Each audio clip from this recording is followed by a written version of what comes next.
cross-channel attack, beginning on the 6th of June, had accomplished the first phase of the invasion.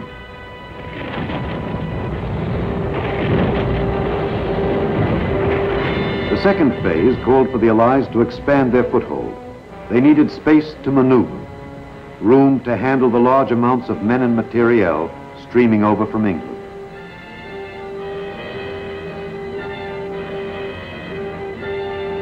Marshy land enclosed into thousands of separate little fields by hedgerows, behind every one of which it seemed the Germans were well entrenched. And what of these Germans who faced the Allies in the soggy fields of Normandy? They were disheartened, certainly, by the success of the Allied landings. Moreover, the German people were exhausted after 5 years of war and with the effort of fighting on 5 fronts. But the troops themselves were far from beaten. They were skillful, tough troops, seasoned by experience. Their discipline was sharp. Their morale was high.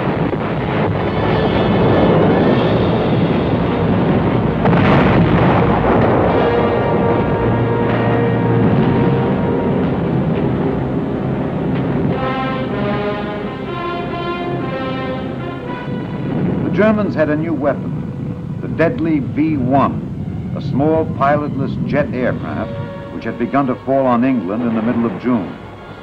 A supersonic V-2, even more devastating than the V-1, was almost ready for operational use. These weapons gave the Germans hope of redressing their discouraging situation. Adolf Hitler was himself directing the war. Believing that eventually the Germans would be able to launch a large-scale offensive which would drive the Allies from the continent, he planned in the meantime to pin them down in Normandy and prevent them from using their mobile power. Although some of his commanders now recommended limited withdrawals to make their defensive positions stronger, Hitler refused. To withdraw for any reason at this time seemed to him to admit defeat. So, as American forces prepared to strike across the hedge-rowed lowland where the Germans had erected strong defenses, Hitler announced that those defenses were to be held.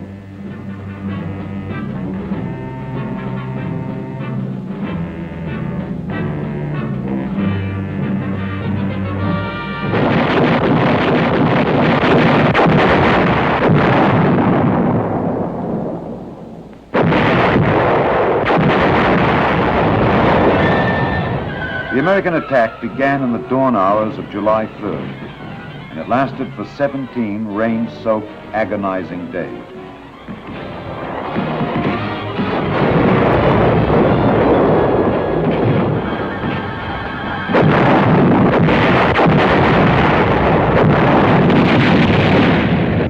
The soggy hedge-road terrain immobilized the mechanized power of the ground forces.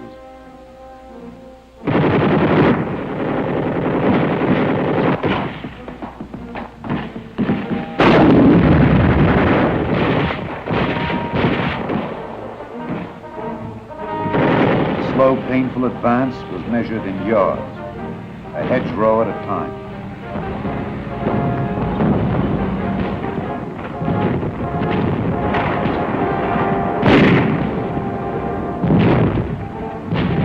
Like the steady rain which fell over the entire operation, a sense of despair and frustration touched all those who participated.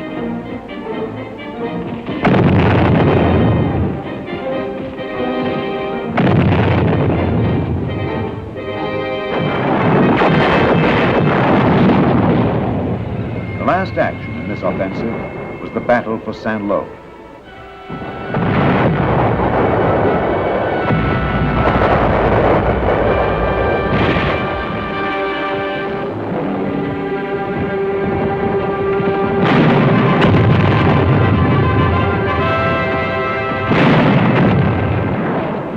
The Allies wanted Saint-Lô for a number of reasons.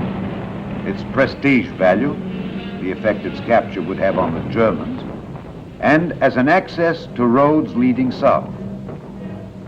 After a week of bitter fighting, they got it. The cost was high, as was true in all the hedgerow fighting, but the town was secured, and in the process, a memorial was created.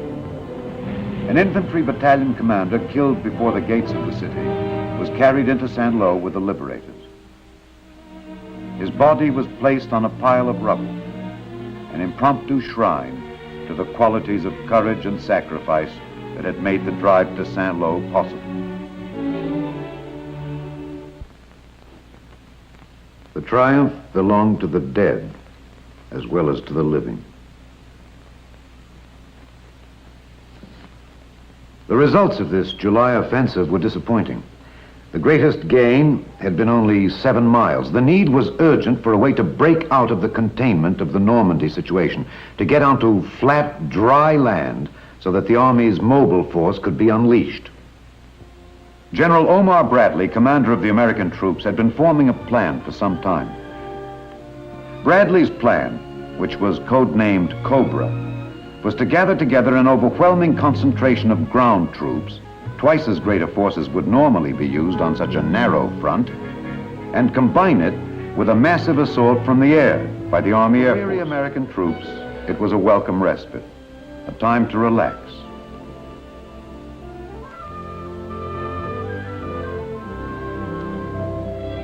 On July 20th, a dramatic event electrified the world and revealed that there was no relaxation inside the enemy camp.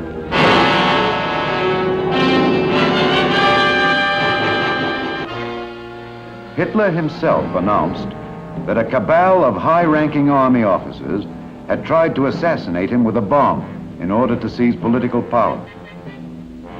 The abortive coup had little effect on the military situation.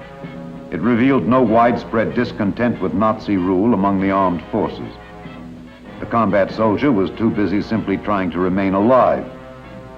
And the information about the German situation which the Allies wanted, as Cobra neared its jump-off date, was of a considerably more immediate nature. Did the enemy have enough reserves available to counter the attack? Was the Luftwaffe capable of intervening? And finally, would the Germans employ the V1 or V2 or some other secret weapon? These were the questions that haunted the Allied camp as it waited to unleash Cobra.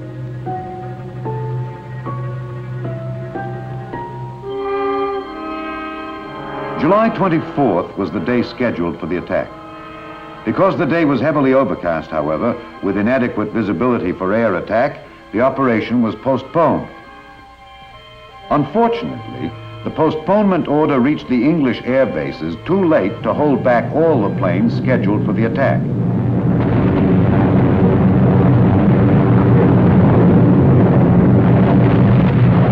The bombardment from the planes which did not receive the postponement order was not great enough to damage German positions seriously. But it was sufficient to alert them to the threat of a ground attack. And German artillery gave American forward units a hard time for the rest of that day.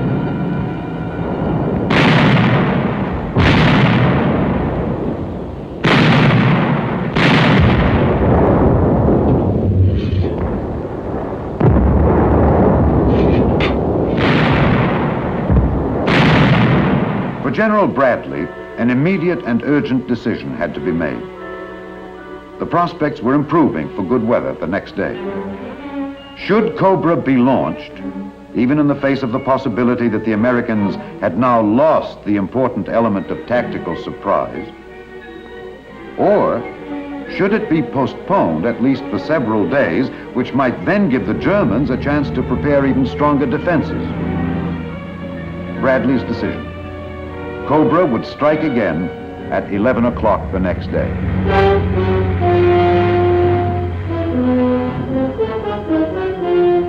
Again on the morning of July 25th, the planes came. One observer called the seemingly endless waves of planes the most imposing aerial parade I have seen since the beginning of this long war.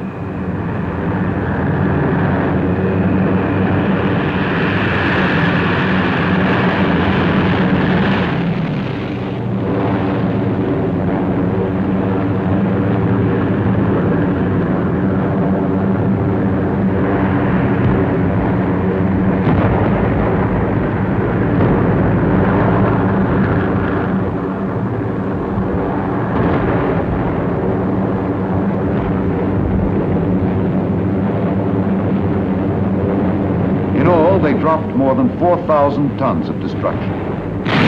But the tactical effect was not immediately clear. Did the bomber attack destroy the efficiency of the German troops? No one could tell.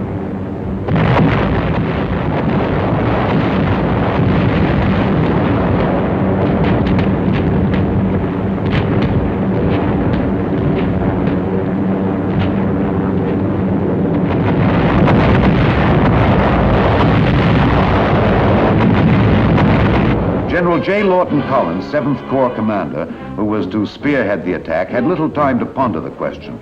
For better or for worse, Cobra was launched. The troops moved out at once.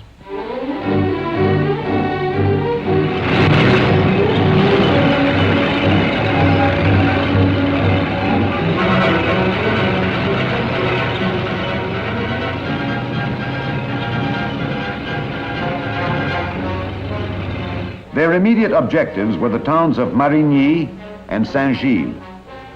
Capture of those towns by the infantry would give the Americans control of the roads leading south, and Collins would then be able to catapult his mobile armored forces forward.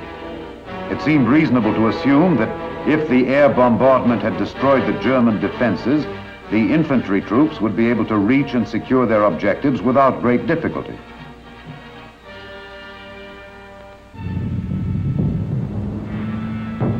To their surprise, they met strong resistance.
At the end of the first day of the attack, Marigny and Saint-Gilles were still in enemy hands.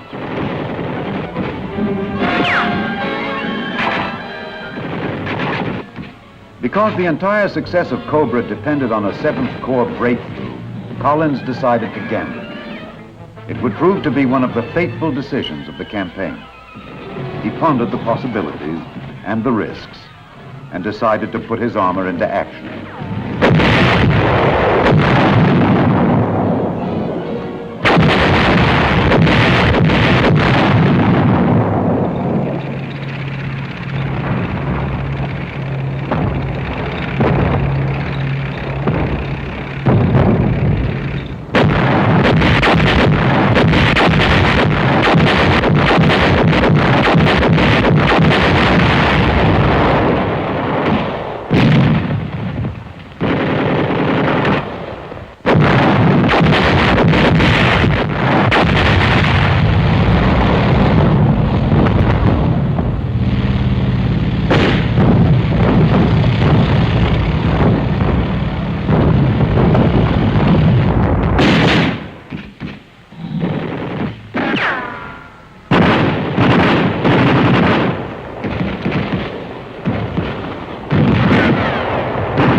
Gamble paid off.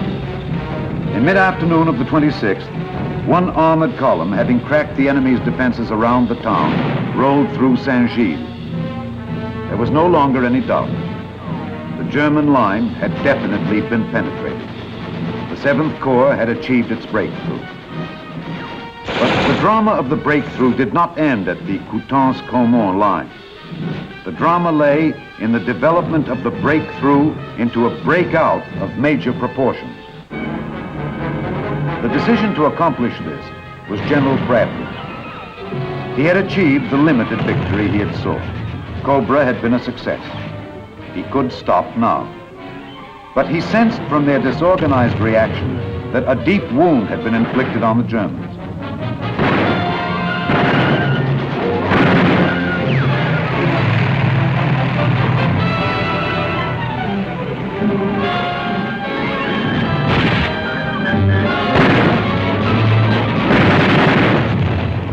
The Americans pressed their attack through rapidly crumbling German defenses. By the end of the month, United States forces stood at the base of the peninsula, at the gates of the province of Brittany. And a nightmarish phase of the battle, the war of stalemate, was over.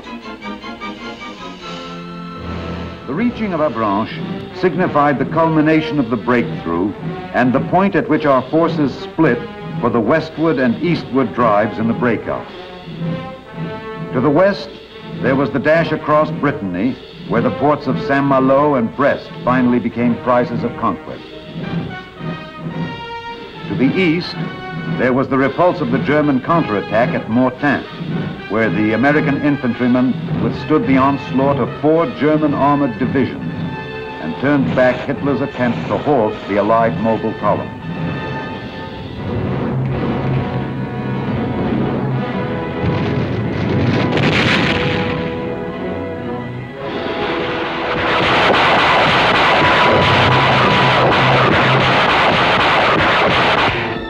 The Allies closed at Argentan and Falaise, where they virtually destroyed 2 German field armies.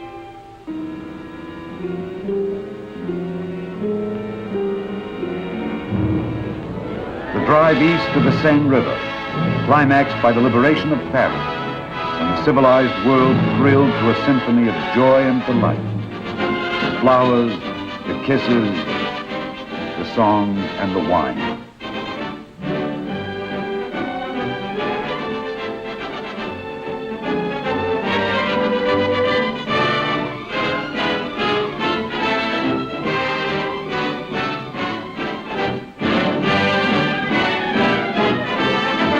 Finally, the triumphant and dramatic pursuit of the retreating Germans beyond the Seine to the border of the enemy's homeland, and the Siegfried Line, where a new phase of the war awaited.